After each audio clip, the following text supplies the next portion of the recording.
ആഗോളതലത്തിൽ ആദ്യ Android hackathon സംഘടിപ്പിച്ച റിയാദ് എയർ യുവജനങ്ങളെ പ്രോത്സാഹിപ്പിക്കുക, യാത്രാ സാങ്കേതിക പ്രശ്നങ്ങളിൽ പരിഹാരം കാണുക തുടങ്ങിയവയുടെ ഭാഗമായാണ് പദ്ധതി. ഇന്നലെ റിയാദിൽ തുടക്കമായ ഹാക്കത്തോൺ 2 ദിവസം കൂടി തുടരും.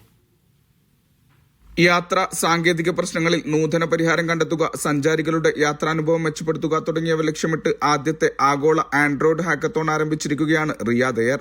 നൂതന സാങ്കേതിക പരിഹാരങ്ങൾ കണ്ടെത്തുന്ന മത്സരങ്ങളും ചർച്ചകളുമാണ് ഹാക്കത്തോണിന്റെ ഭാഗമായി നടക്കുക. പ്രാദേശിക അന്താരാഷ്ട്ര പങ്കാളികളുമായി ചേർന്നാണ് ഹാക്കത്തോൺ ആരംഭിച്ചിരിക്കുന്നത്. ജിദ്ദ സർവകലാശാല, IBM, college of excellence, global technical college for aviation science തുടങ്ങിയവ ഹാക്കത്തോണിന്റെ ഭാഗമാകും. 13 ടീമുകളായി വിഭജിച്ചായിരിക്കും പരിപാടി പുരോഗമിക്കുക.